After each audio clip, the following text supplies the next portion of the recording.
This is Rebase.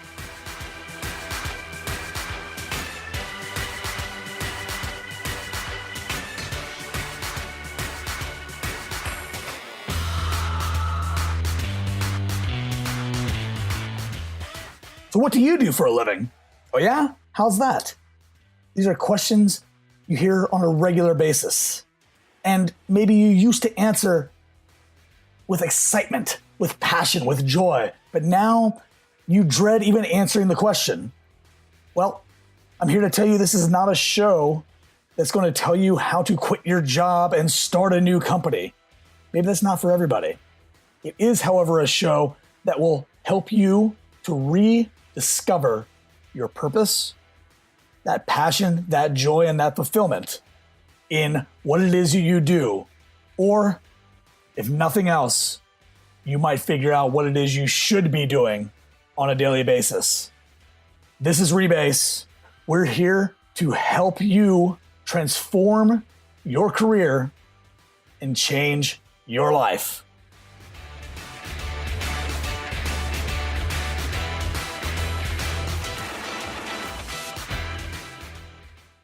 Hey everybody, and welcome back to the Rebase Show. I am here once again with the person who you voted with your feedback, with your comments, with your clicks. You voted with your fingers to download episode 1, which was my conversation with Elatia Abate, my dear friend Elatia Abate, and our conversation about the future of work.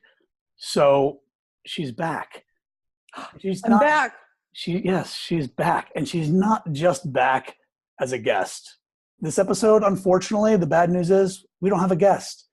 The good news is we have a brand new co-host. Oh my God, we're winning all around. She has agreed to partner with me on this journey to help all of us achieve what we want in our professional lives. So how amazing is that? I think it's extra amazing on about 47,000 fronts, most important of which you and I are up to similar missions in different ways. And by the two of us collaborating, we can bring conversations that wouldn't otherwise happen to this space. And so I'm just really stoked to be here with you.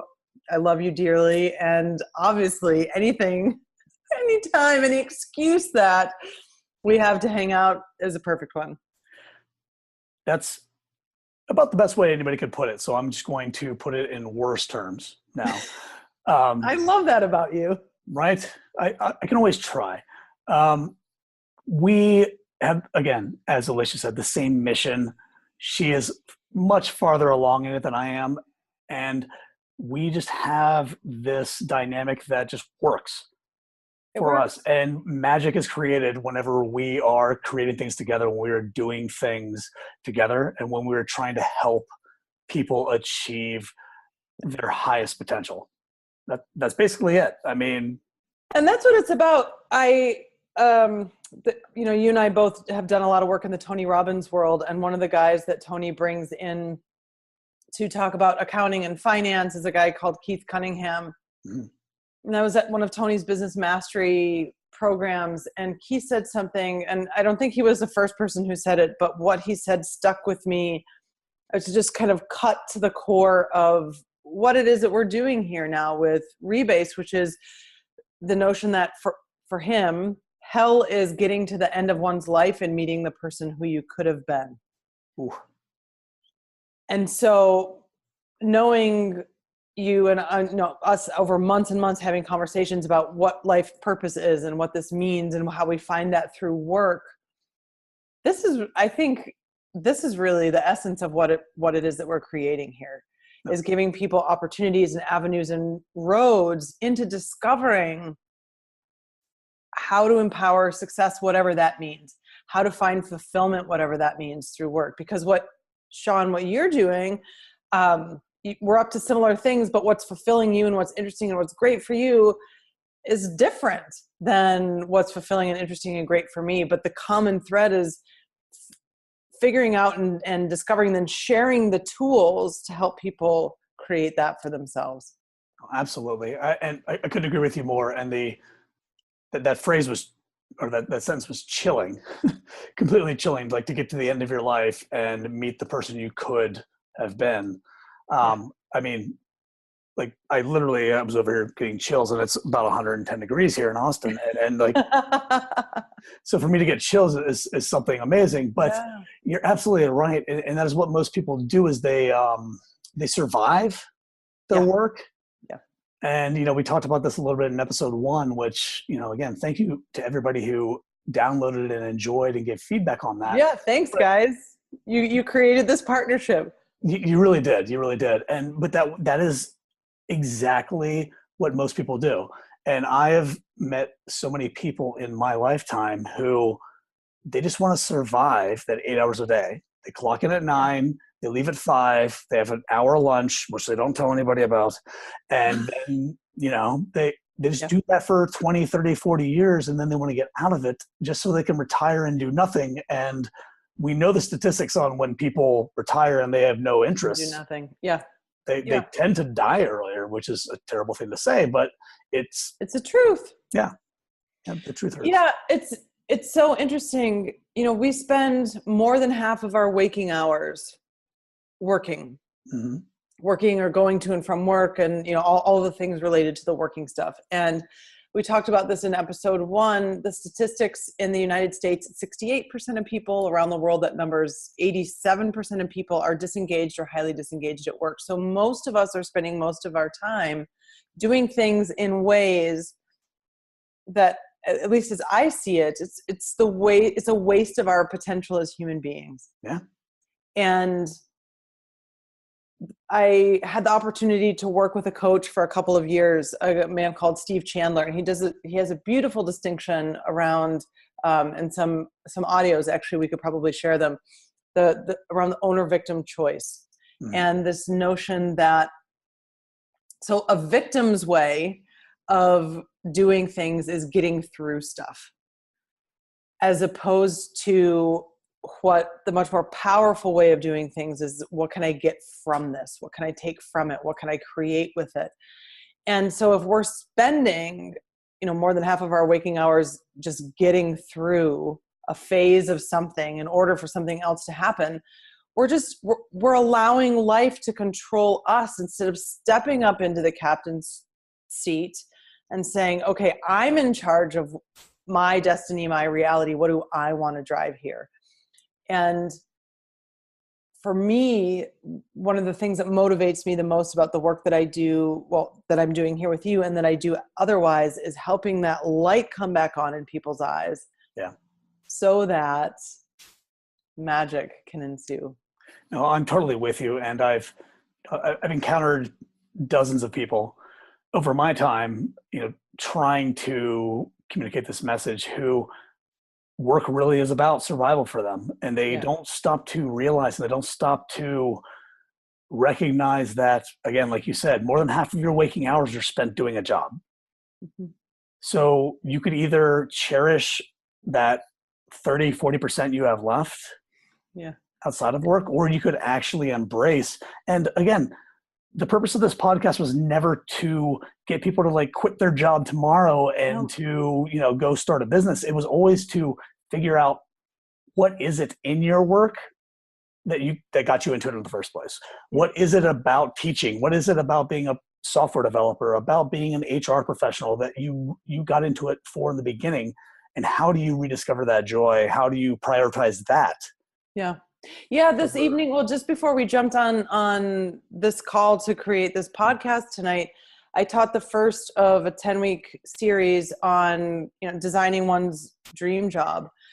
And the space about bringing awareness to what it is that we want to create in the world, and understanding clearly the things that we value is critically important, because most of us, in my understanding, both through my own experience and then, having interviewed so many people around the world for jobs and opportunities and things like that, the way that we're taught to think about our careers is what I refer to as logicking or building block.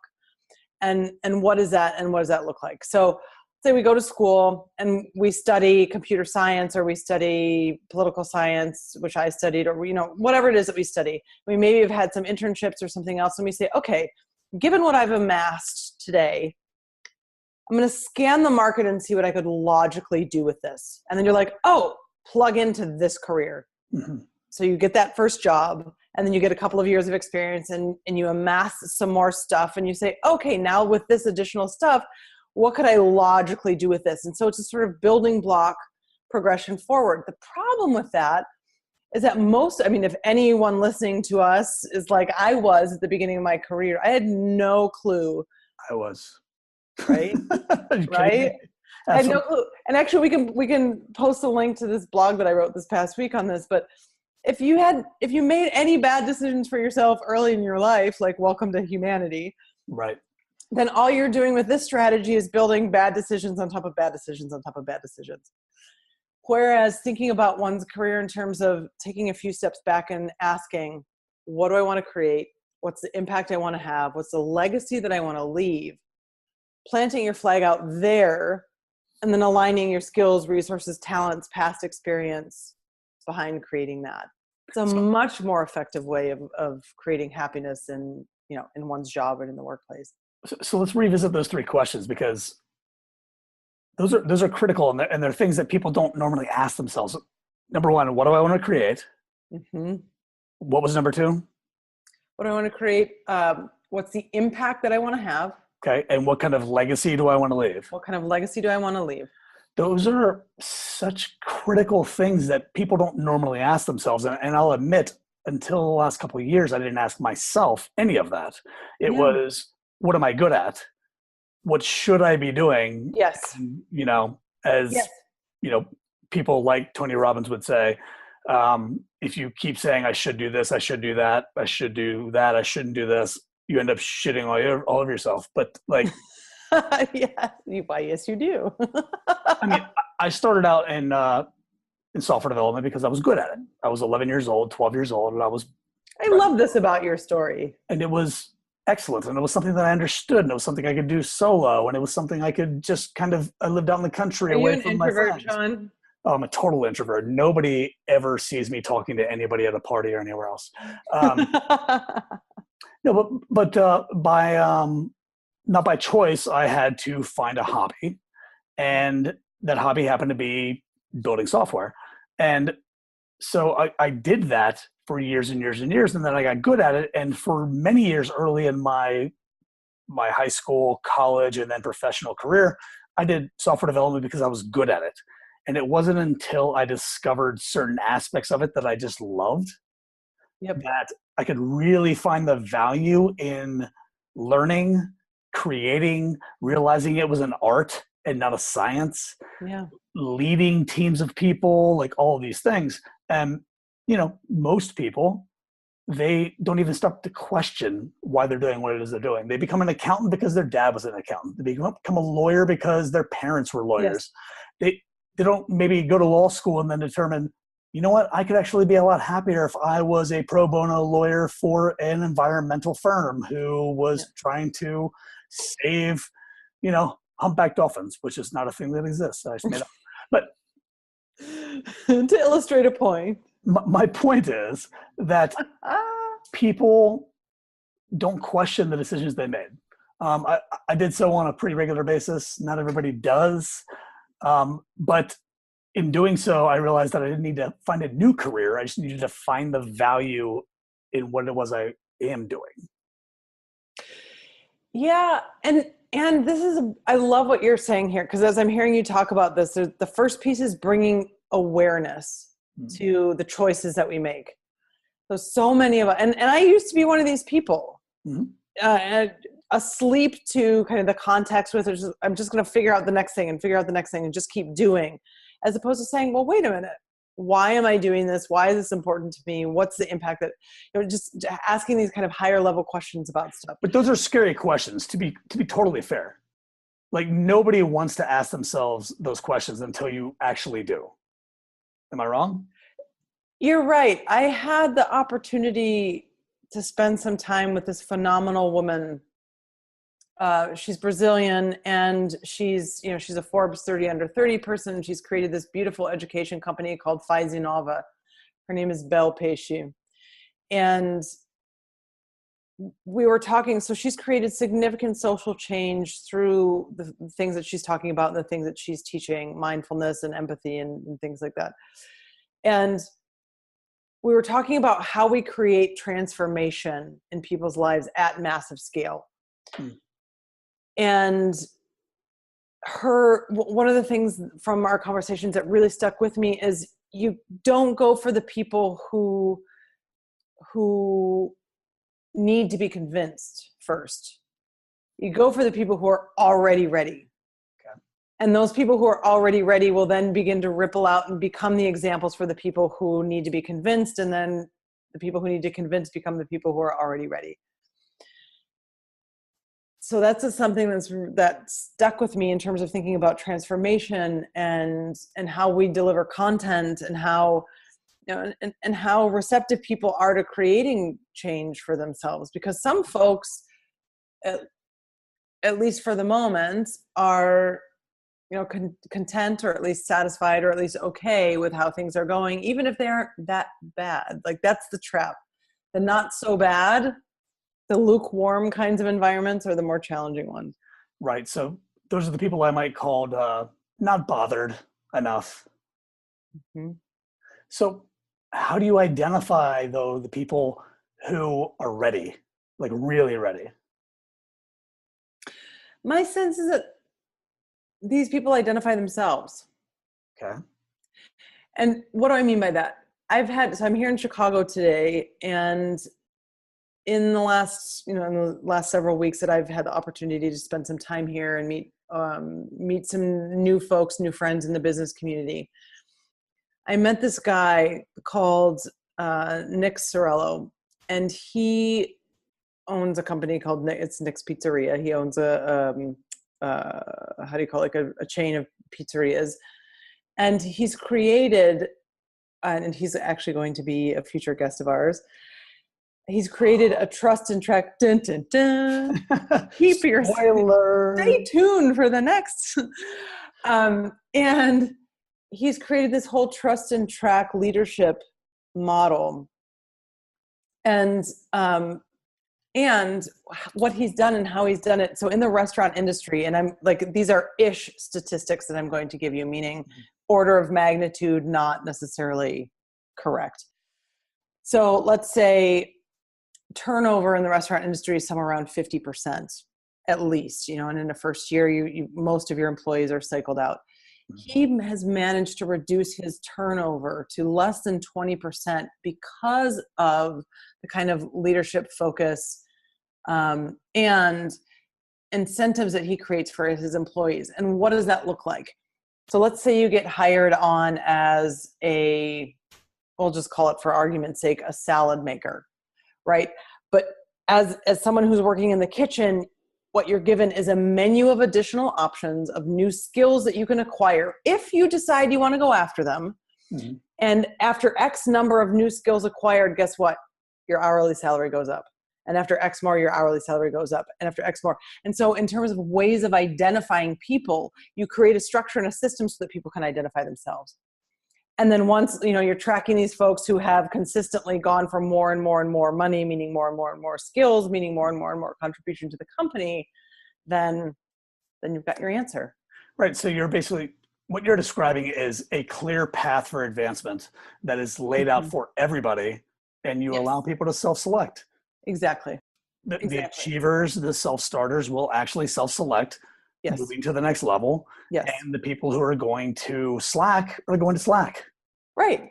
And then it's just data. And then if someone comes to you and says, oh, but this person's earning more money than I am, it's clear. And what the cool thing about Nix is that it's actually clear in black and white on a wall for the entire company to see. So there's no surprise.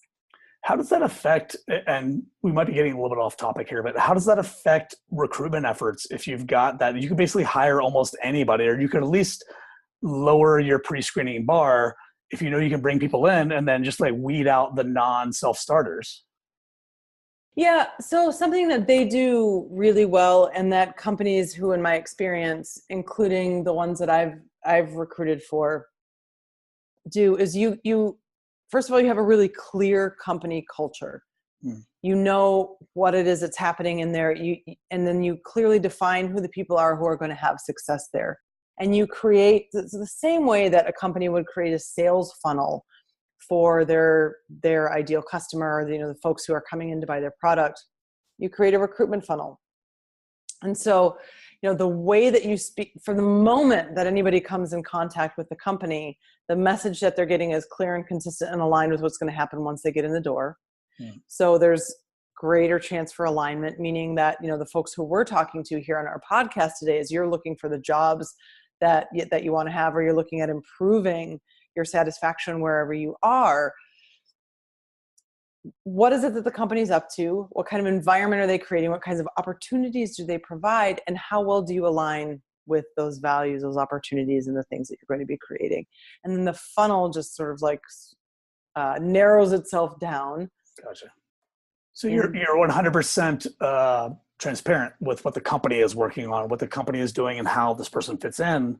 So not only are you judging the candidate's fit, but you're also allowing them to judge their own fit into the company. Excellent. Yes, exactly. And so speaking to our audience here, as we're thinking about looking for the kinds of opportunities that are interesting and exciting and engaging for us, one of the errors that I find that a lot of people make is, okay, I'm going to make myself be the way that the company wants me to be in order to get the job. Mm-hmm. Sort of this like puppy dog, like, if I'm just good enough, like, I'm like, maybe you'll hire me. Maybe.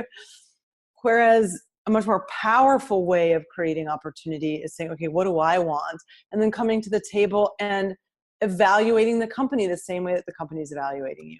No, absolutely. I love that. And I haven't interviewed anywhere in a very long time, 5, 6, 7 years. But I always took the approach of, when I was interviewing for a job, that I would try to turn the dynamics of the interview to where they had to sell me on the opportunity. Yep. Yep. And now whenever I do interview candidates at my current company, I make sure that they have to sell me on their candidacy for the position. So that is a skill that is learned over time, but I totally agree with you. I love that. And making sure that they can explain to you, the company that you're interviewing with, that they can explain what value you will bring, and then what value the company will provide for people, even if not for you as an employee. That's amazing. Yeah, really. I mean, and and again, in my experience, through both being recruited from schools and then running recruiting organizations that pull people, that recruit into them, the error that we make is that we think that we don't have a choice in where we're working, or we think that we just have to convince other people to like us, as opposed to again, and I think it goes back to this central theme of all these things that we're talking about today. You're bringing awareness to what it is that we're choosing, bringing awareness to why an opportunity will be better or worse than another one. And none of it's right or wrong or good or bad.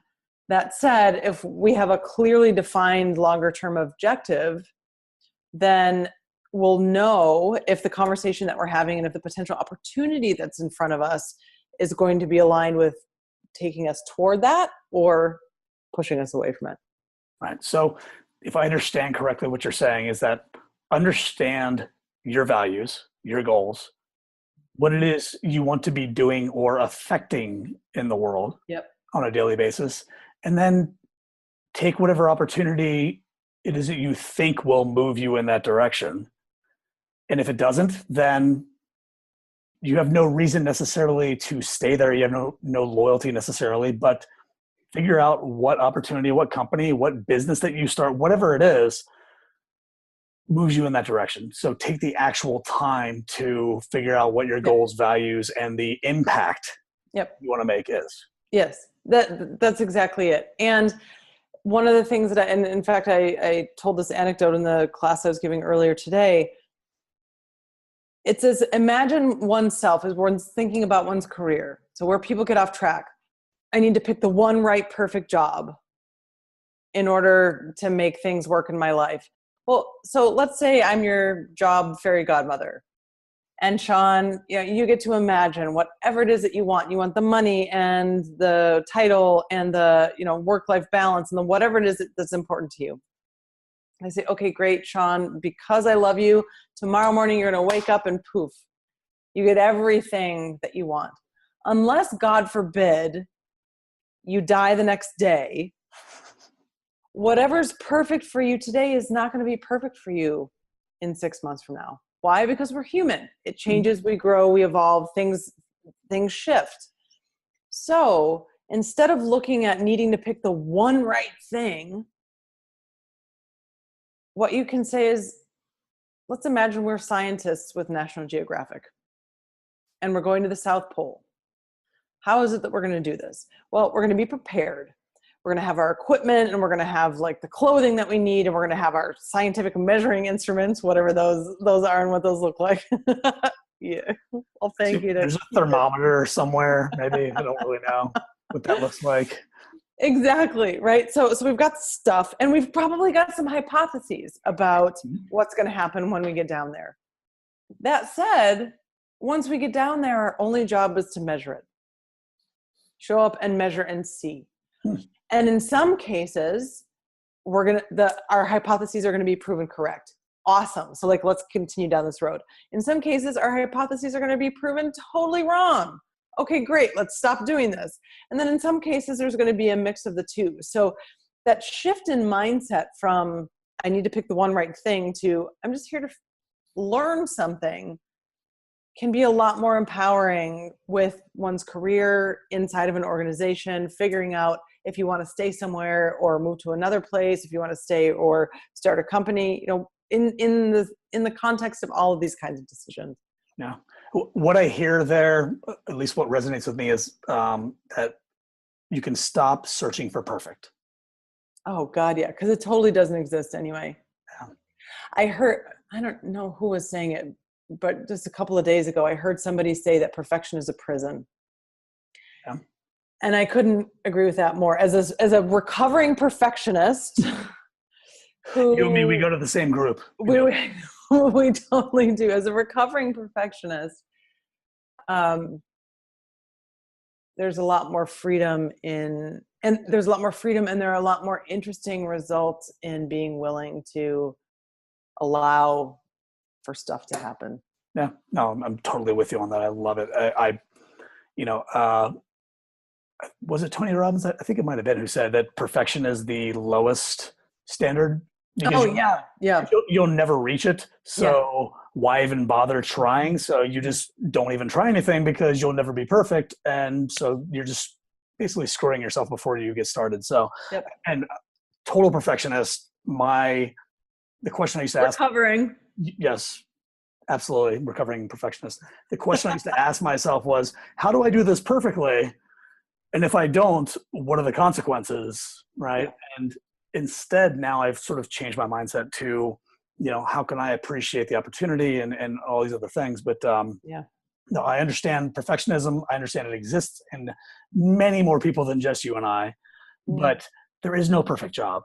There is no perfect opportunity. There are no perfect conditions to ask that girl out, to take that job, to take that chance, to do any of those things. So I appreciate that you could illustrate that so eloquently and help people to realize that sometimes you have to just determine, are you going to learn a skill? Or are you going to, be able to take a chance? Are you going to make a little more money for your family? What are you going to be able to do with this opportunity and what can you learn from it?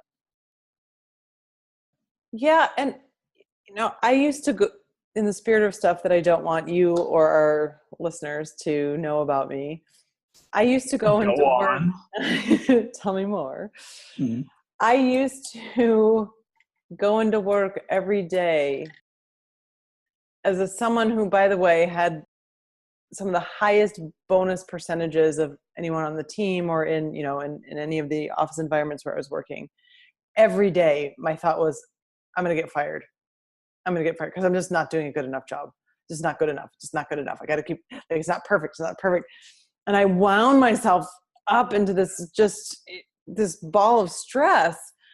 And admittedly, I created it, right? So there were some external circumstances that that played into it, but it was my fear at the end of the day. Like I have to assume responsibility for the things that I allow in my life.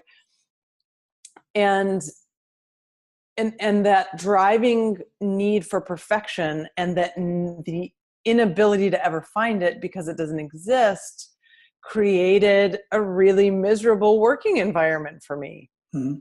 And so, as we're thinking about our listeners and, how we create happiness in the workplace and how people can extract more out of their careers, being willing to let go of the illusion of perfection, because, like, by the way, what does that mean anyway? And thinking again about these outcomes, like, what do you want to create? Yep. What's interesting? What's impactful? What's going to drive whatever our shared mission is forward? And how can I best contribute to that? Yeah. And, I feel like that's a pretty good place to start to wrap this up, is that, my opinion, 90% of people in the workplace, and my only exposure is in the United States, are creative in some way, shape, or form. Yes. Or they have a creative bone in their body that maybe they've neglected for a period of time. And to figure out what it is in your workplace that you can create, that could just be something as simple as making the break room nicer. Like it doesn't have to be something grand and something amazing. Yeah. But, what do you like to create? And that process of creation and the end result, perfect or not, which is never probably perfect, usually brings people more joy than anything else. You and I have talked about this. A couple of years ago, I became an executive, and I stopped writing code, and I stopped, delivering product on a regular basis. And for a while, I was kind of miserable because I was creating emails, and that was fucking it. Just got the explicit mark on iTunes, by the way. Oh, we did on iTunes. Oh my goodness. But that's all I was doing for a while. And, and then creating PowerPoint presentations and, just sending emails and having conversations. And I couldn't quite put my finger on what it was that was making me so unfulfilled. And then I finally realized that I had lost that outlet for creation that software development brought to me. And I still write code on occasion now. When I am giving a talk or a speech, or I'm putting together a PowerPoint slide, I try to put some heart into that, even if it is just putting in like funny, dumbass memes or something like that. Like that process of creation is what brings me joy. And that's what I hope that people who are working a boring, menial, tedious job can figure out a way to just introduce some artistry, some creation into their daily life, because that really is, that can spark that tiny fire for you. Yeah, it is. It's that distinction that we talked about at the top of this conversation, which is, am I going to get through this, or what can I get from it? Yeah. And then what can I get from it? Then as I hear it and I understand it, necessarily implies that given all of this, what do I want to create? Yeah, exactly. And what can one create if we're in a situation, in a work situation with difficult people or with whomever? We can create an exit from that situation, right? We don't have to be there anymore. In fact, I know somebody who, and I know we're wrapping up here, but this story bears repeating all the time. Hold on. Listeners just called me. They said they want to hear it. So go ahead. Okay. So I know somebody who hated her job so much. It was Christmas vacation over, a period of time. Her family was in town for a couple of weeks. Within the first week or so, she decided that instead of going back into work and resigning because the situation was so toxic, she went to FedEx. She got an envelope. She put her computer, her badge, every other company thing that she owned, in addition to her resignation letter, and sent the package, never to return to work. It's like, that's a way to exit a company. It's possible. It's available to all of us, right? And so we can extract ourselves from a situation. We can decide that we're going to get the most out of wherever we are, or we can decide to totally meaning next step to go somewhere else, or we can decide to transform where we are. Yeah. And all of those options in their infinite expressions are available to all of us. And so, which is why I find the power of the question, given all of this, what do I want to create? It's almost unstoppable. Yeah, no, you're absolutely right. And I would add, just as homework for anybody listening to this, not only what do I want to create, what am I willing to put effort into? Yeah, that's great. That's a great addition. Your story about your friend who packaged everything up and sent it along reminded me, oddly enough, of somebody who applied to the company I currently work at, years ago, maybe 4 or 5 years ago at this point. And his initials, his first name was Will, which he didn't go by. His last name was Ferguson, but his middle initial was T. And so he sent a resume in to apply, and it just had huge block letters that just said WTF and then his qualifications. Yeah. That alone probably got him an interview, and it may have contributed to him getting a job, because he said, you know what, for my resume and my application, I want to create something that brings humor to people. I love it. We had somebody else at one My point heart so warm, who was a visual designer and sent us, via the shipping services that our company provides, a palette size resume. Nice. Whether it works out or not, are you willing to put in that brilliant. effort? It's brilliant. Yeah. Just for your own joy, not for how other people perceive it, I love it. That's brilliant. Well, it's funny because we got on this call to talk about something completely different. well, welcome to our life. Yeah. Yes. So this is how this may go. So I will not pre-title any episodes or decide on any themes ahead of time.